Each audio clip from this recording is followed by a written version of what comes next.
Hi you guys, so this is a different type of video today. I'm doing a little mom talk. I think this is my first time ever actually doing like a Q&A by myself, but this is all gonna be related to mom things. So like pregnancy, postpartum, birth, baby number 2. Hey. How y'all doing? So I asked you guys on my Instagram for some questions and you guys gave some great questions. But before we get started, I wanted to mention that if you guys are new here, we have like a lot of new people since announcing that I'm pregnant with baby number 2, which is super exciting. We'll have a playlist link below of like all of our pregnancy content so far, so you guys can watch that. And then you can also find our other pregnancy content from this little one on our channel. I'm also gonna be making Christmas cookies today with Ryla. First question is, what has been the most challenging part of motherhood to you so far? For me, it was definitely the postpartum. My experience, I struggled with postpartum anxiety and also postpartum depression, so that was definitely the toughest part for me. Looking back, it's such a short season, at least for me, and I know in the moment if you're currently postpartum and you're struggling with this, that it feels extremely long, but it will end and you will feel like yourself again, and you'll even feel like a better version of yourself. That's what I think is the most amazing part about the whole thing, is that not only will you feel like yourself again. I just remember feeling so lonely and isolated and just feeling like I wasn't myself. The good news I have to tell you is that you're gonna feel like yourself, but just a better version of yourself. And I promise you it gets easier. It's crazy because it's all worth it, and I would do it over 1,000 times again just to experience like the joy that their little lives bring us. How did you do morning sickness and a toddler? Honestly, I would not have been able to do this pregnancy without Josh. He has been, can we put this butter in here? Okay, butter's in. He's been the biggest, baking with a toddler. He's been the biggest help to me, and just for taking care of Rye. Like truly, I would not have been able to get through it without Josh. If you have just people around you that can help you during this time, if you're pregnant with your second and also trying to care for a toddler. But I will say, you get like a different type of strength that you didn't even realize was possible, because I remember with my first pregnancy, I obviously didn't have another baby and I was sick and I would just like lay on the couch. But something just triggers in you and you're like, I have to keep going, I have to take care of my baby. So you'll get a different type of strength that you didn't know that you had. We need 1 tablespoon of water. How far apart will Rye and new baby be? They will be exactly 1.5 years apart, so 18 months apart. And it's crazy because baby number 2's due date is June 10th and Ryla's birthday is December 10th. With your hand and then spin it. Yay! Good job! Yeah, you can keep that. Okay, next question is, does it seem like Rye understands that she is going to be a big sister? I wouldn't necessarily say she understands she's going to be a big sister, but, oh, thank you, baby. I will say that she knows that there's a baby in my belly. Hey, Rai, where's the baby? Can you give the baby a hug? See, she knows. By the time that baby's here, I think that she'll kind of be able to grasp that more because she'll be a little bit older. Okay, I like to this next question. Do you sometimes lack confidence being a mom or playing that role? I will say in the beginning, I did lack confidence. I felt very out of my element, just trying to figure everything out. I remember feeling so nervous.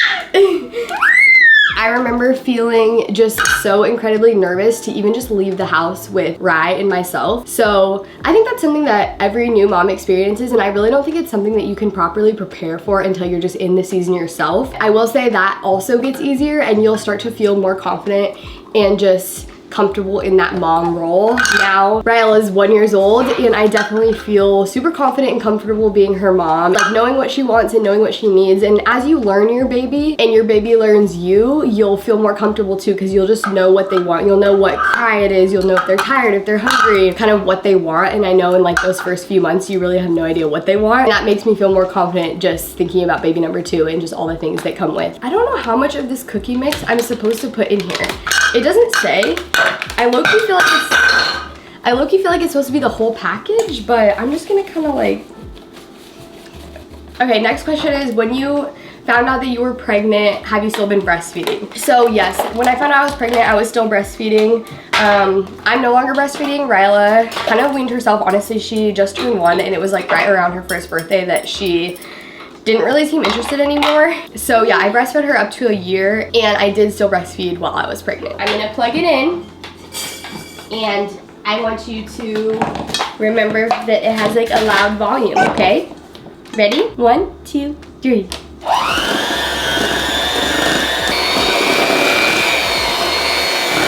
Let's do the cookie mix, Someone asked, what are your biggest cravings right now? If you guys watch the vlogs, then you know I was craving apple juice like crazy. I still kind of am, but I would say that I'm having more aversions than cravings. Love coffee usually, and for the past like 2-3 months I haven't been able to stand, even like the thought of coffee makes me nauseous, which is so sad because it's the holidays and I just love the idea of going and getting a nice cozy coffee or making a cozy coffee at home. This happened actually with my first pregnancy too, and I started to like coffee again. I feel like it was near the end of my second trimester, so honestly I'm not mad at it because I haven't been drinking caffeine really, so that's kind of been like a pro, and honestly probably just like a good detox for my body because I usually do drink so much coffee. Another thing that is funny is like I cannot feed our dogs. Like they eat fresh food and the smell of it will literally make me throw up, so Josh has to feed the dogs. He usually does anyway, so it's fine. Someone said 5 weeks postpartum with my first, struggling to put her down after night feeds, advice. Oh my gosh, I remember this like it was yesterday, just trying to rock her to sleep after like her middle of the night feeds. You want some crackers? What I would literally do is like pray and just ask God to give me like strength. Just allow me to get through those moments because I know you're so exhausted. It's 3 a.m. Your baby won't go back to sleep. You just want to sleep. You want them to sleep. You want everyone to be happy. I would just say like prayer really helped me in those middle of the night moments. And then also something trying to put your baby down in the bassinet and they're waking up, just putting my hand on them. So I would like sleep with my sleep with my arm in the bassinet, and I felt like just the pressure of like my hand, she felt and knew that I was right there. Another thing I would recommend is if you don't have like a bedside bassinet, one that like zips open or has like an open side, that's really helpful too. I didn't have one of those and I wish I would have because I was constantly like having to reach my arm over and just very uncomfortable. So really quick, another one on baby sleep. What are your tips for sleep training? Our 7-month-old only sleeps by my side. So we were lucky enough to not have to sleep train Raella. I started when she was literally not even like a month old, having her take naps alone in her crib and her bassinet both. And I think that really helped her as she got older. She was already used to her crib, and then her bassinet she was also used to from taking naps in there. So I would say, I know you said your baby's 7 months now, I would say there are some super helpful resources, even free resources on Instagram. Taking Care of Babies is a really good one, and she has like a newborn sleep course, but then she also has sleep courses for later on, so that could be super helpful to you. I lost the baby because she was not having it and she needs to go down for a nap. Next question is, what will you do differently this time around knowing what you know now? I think this is hard to avoid as a first-time mom. Kind of, I guess, like stressing over every little thing. I think this time around I'm gonna be more laid back. I put a lot of pressure on myself to try to get Raella to sleep through the night. I feel like you get so much like pressure from just social media and just like the world nowadays. It's almost like you get like a gold star if your baby sleeps through the night. So I feel like I was so hyper fixated on trying to get her to sleep through the night that I was very adamant that we were at home for naps, just like everything like that. And so I definitely know that I'm gonna be more flexible with this baby, especially because we will have a toddler as well. So it's kind of just like by default that we will have to be more flexible. So just think I'm gonna have more grace for myself, kind of just like hopefully more confidence and ease going into it, and just trusting myself and like trusting my motherly instincts and not always kind of going to like everyone else for advice. I think that's obviously easy to say now because I've done this before, so now I don't feel like I so much need to like reach out to others for advice as much because I kind of feel like I know and have a better grasp on what I'm doing. Yeah, I would just say overall, definitely less uptight is something that I'll do differently. When did you feel ready to start trying for baby number 2? I would say like 6 months postpartum is when I started to really feel like myself again. That's when I was like fully through the postpartum anxiety and depression. I didn't get my period back until 8 months postpartum. So I had 1 period and then we got pregnant, which is crazy. When I was in the thick of like the newborn stage and dealing with all of my postpartum struggles, I was like, I'm not having another baby for at least 2 years. And it's just crazy what like the Lord will do and just like do through you, because I just prayed and I was like, I don't want to have fear over baby number 2. I want more children. I don't want to have fear over having another kid, and I really don't. I have peace over it, and even though I did struggle so much, I just feel so much peace with baby number 2, and I don't have any fear going into it. Cookies are on the baking sheet, and I just need to wait for the oven to finish preheating, and then I'll put them in.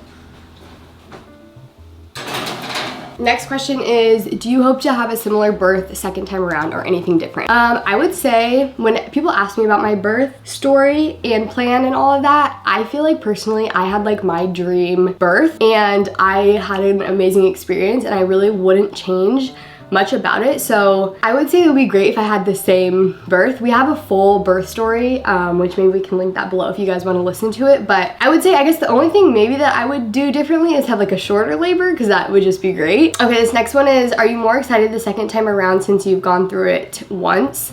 I would say definitely yes. Like, I know what to expect. I also realize how precious time is and how like fleeting those first few months are and just moments. I'm so excited to just be able to really cherish them more. Like, it's so hard because I of course look back and I'm like, oh, like I wish I just soaked in those newborn cuddles more or cherished those moments more. But you know, you can't be hard on yourself like that being a first time mom, because there's just so much you don't know and so much you're learning that it's bound to have its like struggles, and you know, just putting that mom guilt on yourself, feeling like you didn't cherish it enough. It's just a different feeling because I know how much I love Raella and how much joy she brings me. So to know that that is going to double, it just like blows my mind. I literally talk to moms all the time and I'm like, how is my heart going to like fit more love for a tiny human being? I don't know, but apparently it does. Okay, this next one is breastfeeding tips for new moms. I would say definitely if you have access to a support group, it's like a new moms like therapy like community center vibe, and I never went there, but I wish I would have. So I know that they have like amazing resources like that, and then also they have like free options too. They have different breastfeeding Facebook groups. I can try to link, I'm in like 2 different Facebook groups. I can try to link those below for you guys. So those are just free resources. You can type in there and you can just get opinions and ask questions and all that type of stuff. I would say definitely you need support. Like, that's like the #1 thing. I had a lot of support from not only Josh, but also family members that have been through the whole breastfeeding experience and have been able to help me. I think trying to do it by yourself without anyone that's ever done it is extremely hard, just because it's so foreign and it's so brand new, and to have someone that's experienced it like firsthand, being able to just kind of walk you through like what to do when your milk comes in, how to catch letdown if you want to freeze milk, like all of that stuff. Give yourself a lot of grace and just remember that you're not only learning how to breastfeed in the whole process, but your baby's also learning. This is also your baby's first time doing this. And I remember feeling so frustrated at myself, like I was doing something wrong or I wasn't doing a good job. But in reality, it's like there's 2 people who have never done something before in their life trying to learn how to do it. Just remember that you're both learning, that it also will get easier. That's another thing. The first few weeks are super tough, but it's only up. Like, it gets better and better each day, I promise. Okay, when is the gender reveal? The gender reveal, so Josh and I, we mentioned this, we're doing something intimate, just the 2 of us, well, 3 of us with Raella, and we're gonna do that sometime hopefully next week. And then after that, we are going to announce to like all of our family, and then from there we'll announce to you guys. So we don't have an exact date on when we'll announce to you, but it's soon. It'll be soon. I would say maybe hopefully like in the beginning of the year. I like this next question. It's, how did your marriage change and how to prepare for that as first-time parent? I actually did a podcast with one of my friends, Milena, and I can link that below for you guys too. We talked all things motherhood, birth, everything postpartum. Again, it's so hard to really prepare for something like this. Like, it's such a big life change. I feel like there's not enough that you could do to say like, oh, I felt 100% prepared. I will say just really cherish those moments, the 2 of you. Soak up all the quality time you can. Really take those moments and spend quality time with your significant other, because you need your marriage to be happy and healthy and whole in order to take care of your baby and make everything just work cohesively. Give your husband more grace, because I felt like I was just kind of playing like the oh poor me game. Like, I was like, my body hurts, I'm wearing diapers, I'm bleeding, my nipples are cracked, like I have to do all this stuff and you just get to carry on with your normal life. But it's really not true. Like, they are adjusting to being a father and they are going through so much change as well. And I know it's not like maybe physical change and it may feel like you're doing more, but I would just say give them more grace. Just realize that they are going through really just as big of a change as you are. Cookies are done. I wish you could smell them through the phone because they smell super amazing. I need to let them cool. Last couple questions I wanted to answer. Someone asked if there's gonna be a birth vlog. The answer is yes. I definitely, I love our birth vlog video, you guys, and the fact that I have that video to look back on forever is like something so special to me. So there will be a birth vlog. The other question is, will you document this pregnancy like you did with your pregnancy with Raella? We definitely will document it. I don't know if it will be like exactly the same or how much we'll share, if we'll share more or less. I feel like we shared quite a bit with our first. I think that's one of those things that like we just kind of want to navigate as we go. It's definitely different this time around since we do have a toddler already and so much of our focus is on her. But yeah, let us know if you guys like how much pregnancy content you want to see, if you'd rather see like just daily vlogs and like more stuff like toddler wise, like more stuff about Rye, or if you do want the pregnancy, like all the pregnancy content. So many of you guys are pregnant at the same time as me, and so many of you guys were pregnant at the same time as me with first baby, which I think is just so special and so sweet. I would love for you guys to comment and let me know if you are pregnant, how far along you are when you're due, if it's your first baby, second baby, third baby, all the things. So I just changed into comfy clothes and I wanted to give you guys a little bump update. Here's the belly. I guess I definitely do have a bump. I feel like I didn't realize until I watched back like the last bump date we did, and I was like, wow, I really do have a little bump. So I'm almost 16 weeks. I'm starting to feel so much better, which thank God, because I was so sick. But wanted to give you guys a bump update and then just close out the video. So I hope that you guys loved this little mom talk, mom chat, and I think I might answer some of the questions that I didn't get to over on my Instagram. I might do that, but I hope that this was helpful too if you're a mom or if you're expecting. I know that I love to watch these types of videos when I was pregnant because I think you just can never hear enough advice and enough of other people's stories. I feel like it's really encouraging and helpful. Anyways, love you guys and see you tomorrow.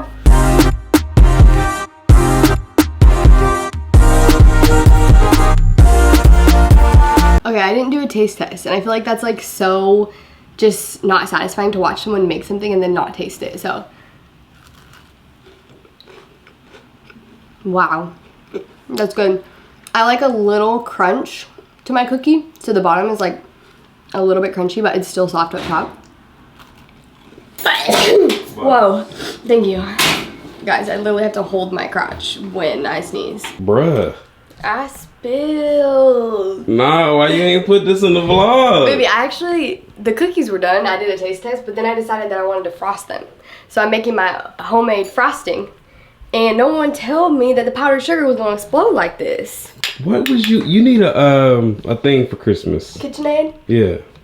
Well, you better let Santa know. I is Santa.